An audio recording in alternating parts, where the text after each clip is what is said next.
अकबरुद्दीन ओवैसी साहब का, इम्तियाज जलील साहब का शुक्रगुजार हूँ कि आज उन्होंने मुझे औरंगाबाद शहर के अंदर म्यूनसिपल कॉर्पोरेशन के इलेक्शन लड़ने के लिए मौका दिया है। मैं तमाम जो है तो उम्मीदवारों को मेरी तरफ से शुभकामनाएं देता हूँ। और मेरे वो भाई जिनको टिकट नहीं मिल पाया, देखिए साहब, जितने भी वार्ड थे, हर वार्ड से 40-40, 50-50 फॉर्म इम्तियाज भाई की तरफ आए थे। इम्तियाज भाई के लिए भी ये फैसला बड़ा कठिन था, बड़ा जो है तो तकलीफदेह फैसला था कि उनको 40 कैंडिडेट्स में से 30 कैंडिडेट में से किसी एक को चुनना था। ये उनके लिए भी मुश्किल था। मैं तमाम हमारे साथियों से गुजारिश करूंगा कि सब्र करिएगा, जमात से थामे रहिएगा।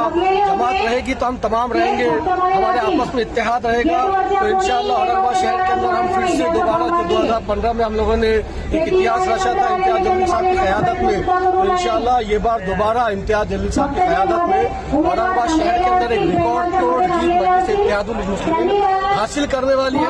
वो वक्त इंशाअल्लाह दूर नहीं कि आप तमाम देखेंगे कि मजलिस इत्तेहादुल मुस्लिमीन का परचम म्युनिसिपल कॉर्पोरेशन के ऊपर लेयर के रूप में लगेगा। जो माजीनगर देखा जा रहा है कि पूरे नौजवान नाराज है। अभी कुछ माजीनगर सेवकों ने भी दूसरे पार्टियों में प्रवेश किया और उनकी तरफ से फॉर्म भर दिया।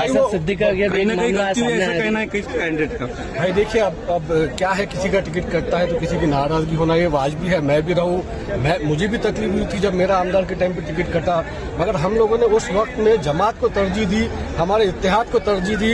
मैं तमाम नौजवानों से और तमाम मेरे रूठे हुए भाइयों से गुजारिश कर रहा हूँ कि ये जो जंग है ये ना समीर साजिद की है ना आपकी है, ये पर्सनल जंग नहीं है।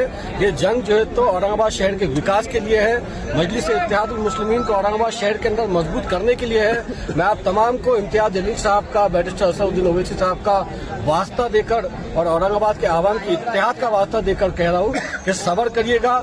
हम तमाम एक साथ बैठकर अपने जो भी इश्यूज है उसको सॉर्ट कर लेंगे। कोई बड़ी बात नहीं है, बिल्कुल आपका नाराज होना बिल्कुल आपका हक है, आपका बनता है, आप लोग मेहनत किए हैं। मगर इंशाल्लाह हम अगर एक टेबल के ऊपर बैठेंगे तो मैं समझता हूँ कि सारी नाराजगियां जल्द दूर हो जाएगी। पर अभी देखा गया है कि जो चेहरे कभी एमआईएम में नजर नहीं आए वो चेहरों को टिकट दिया गया, ऐसा बोल रहे हैं। भाई देखिए, टिकट देने वाला जो है तो ना मैं हूँ ना इम्तियाज साहब है। टिकट के फैसले असदुद्दीन ओवैसी साहब ने किए हैं और कई सारी जगहों के ऊपर ये फैसले हमारे लिए, देखिए क्या है, ये टिकट ऐसे ही नहीं दे दिया गया किसी को, सर्वे के आधार पर दिया गया है। बैरिस्टर साहब की एक टीम हैदराबाद से औरंगाबाद की तरफ आई थी, पिछले 1-1.5 महीने से लगातार वो लोग सर्वे कर रहे थे। वो सर्वे के अंदर जो नाम आए हैं, जो रिपोर्ट असद साहब के पास गई है, उस आधार के ऊपर असद साहब ने ये फैसले लिए कि कौन कहां से लड़ेगा। अब मैं तो लड़ना ही नहीं चाह रहा था, मैं तो बोला था मुझे नहीं चाहिए, मगर फिर जो है तो टीम ने बोली, महल्ले वालों ने बोले कि नहीं आप लड़िए। फिर हम बोले चलो 6 नंबर वार्ड से दे दीजिए, 6 नंबर वार्ड से नहीं दिए। फैसला कल रात में ऐसा हुआ कि भाई चलिए 5 नंबर से लड़िए, मतलब पूरा शहर मेरा है साहब, कहीं से भी लड़ सकते हो, उसमें कोई प्रॉब्लम नहीं है। जमात मजबूत होना चाहिए, समीर को टिकट मिले ना मिले ये मसला नहीं है सर। आप जी ये जो है तो नाजर सिद्दीकी भी, रफत यार खान जैसे ऐसे कई लोग आए जो एकदम कट्टर थे, ये कट्टर थे और अंधभक्त थे, एकदम खतरनाक बगावत कर दिया। लेकिन आज उनका रूप देखे। अभी मैं पिछले 5 घंटे से आपके सामने जो है तो अंदर फॉर्म की कार्रवाई के अंदर था, तो क्या हुआ सिटी के अंदर वो वीडियो और इत्तला मुझ तक आई है, मगर मैं देखा कुछ भी नहीं।